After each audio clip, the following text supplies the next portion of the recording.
Eu sou Marcos Vinícius Furtado Coelho, diretor-secretário-geral do Conselho Federal da OAB. Também tenho uma atuação muito intensa na área eleitoral. Há 17 anos sou advogado, militante na área do direito eleitoral. E estou atualmente compondo uma comissão constituída pelo Senado Federal para elaborar o novo Código Eleitoral brasileiro.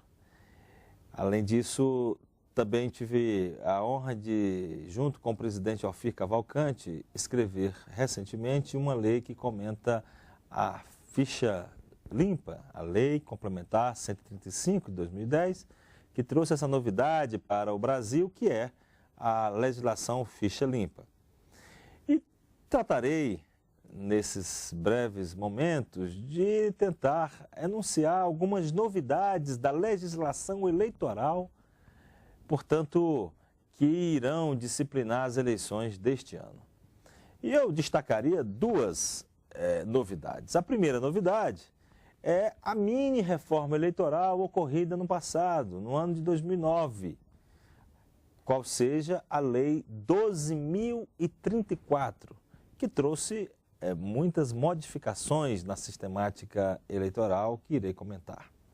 A segunda grande novidade é a própria Lei Ficha Limpa, a Lei Complementar, como disse, 135 de 2010. Esta lei complementar, ela será objeto de destacada e atenta explanação do presidente da OAB Nacional, Alfir Cavalcante, que foi, afinal de contas, um grande lutador, um baluarte da consecução desta vitória da sociedade brasileira. Mas irei também tecer alguns comentários gerais sobre esta lei. Iniciando acerca da mini-reforma eleitoral acontecida ano passado em nosso país, portanto, a Lei 12.034 de 2009. Perceba que esta lei, ela traz importantes novidades. Algumas em benefício da sociedade brasileira, do combate à corrupção eleitoral, outras nem tanto. Outras buscam beneficiar mesmo alguns políticos envolvidos com práticas indevidas. Porque essa é a luta da legislação brasileira eleitoral. Desde que a Justiça Eleitoral foi criada em 1932, ela assim o foi pela Revolução de 30, que tinha como slogan Justiça e Representação, portanto, sanear os costumes políticos do Brasil. Ela tinha esse objetivo de moralizar a política em nosso país. Mas, infelizmente, a própria Justiça Eleitoral foi extinta no Estado Novo. Depois ela não teve a liberdade de atuação na ditadura militar. Então, a história do combate à corrupção eleitoral em nosso país é uma história de idas e vindas, de vitórias e derrotas. Não é uma história linear, como, afinal de contas, não é linear a própria história da humanidade. Mas não há a menor dúvida que a busca do combate ao abuso de poder, o combate à corrupção eleitoral é o principal objetivo a ser perseguido hoje pela Justiça Eleitoral brasileira. Porque sem o combate à corrupção eleitoral nós não teremos eleições limpas, nós não teremos cidadãos escolhendo os futuros mandatários a partir do currículo, das propostas, das ideias, mas escolhendo ainda pela compra de voto. E, portanto, o eleito ele não prestará contas à sociedade, porque ele estará comprando a sua eleição. Ele prestará contas aos financiadores de campanha. Ele não votará no Congresso, ele não governará o país, o Estado e os municípios pensando na sociedade, mas pensando em agradar os seus parceiros de campanha. Portanto, um país melhor só haverá com o combate à corrupção eleitoral. Mas, infelizmente, há derrotas nesse sentido. E a primeira delas veio com a lei, ano passado, 2034, que é acerca da quitação eleitoral para quem tem prestação de contas rejeitadas. Ora, o cidadão, ele participa de uma campanha eleitoral, apresenta a prestação de contas à Justiça Eleitoral.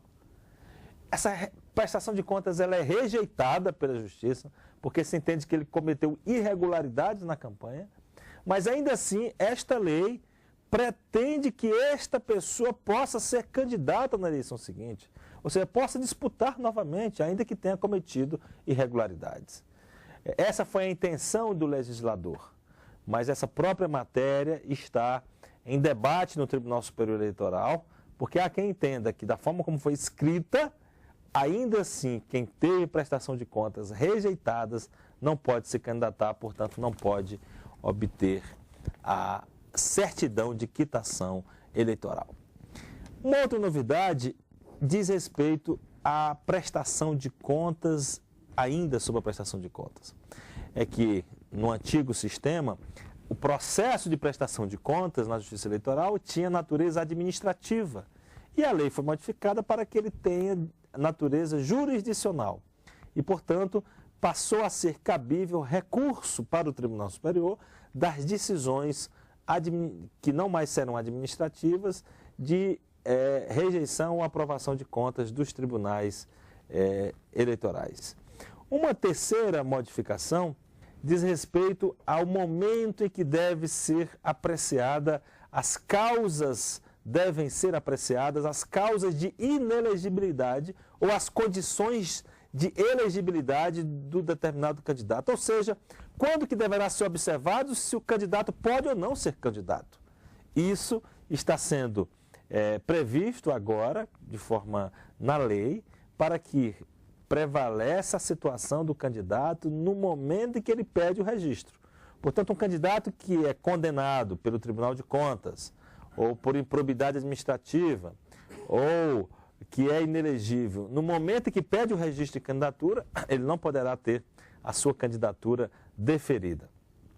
A ressalva é que se houver, durante o período superveniente, uma modificação fática ou jurídica que venha a dar a este candidato a possibilidade de ser elegível.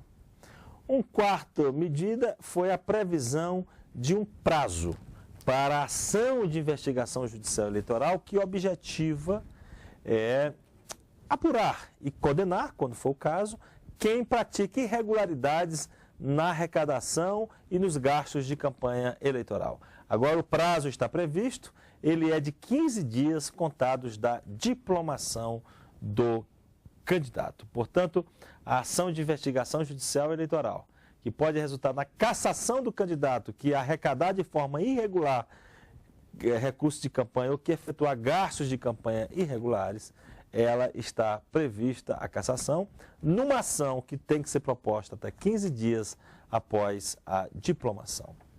Uma outra novidade diz respeito ao artigo 41A da Lei Geral das Eleições, que é o artigo que prevê a captação ilícita de sufrágio. Desta feita, o Congresso Nacional avança no sentido do combate à corrupção ao introduzir na lei importantes modificações acerca da captação ilícita de sufrágio. Veja que, primeiro, está sendo previsto na lei que é desnecessário para configurar a captação ilícita de sufrágio o pedido explícito de voto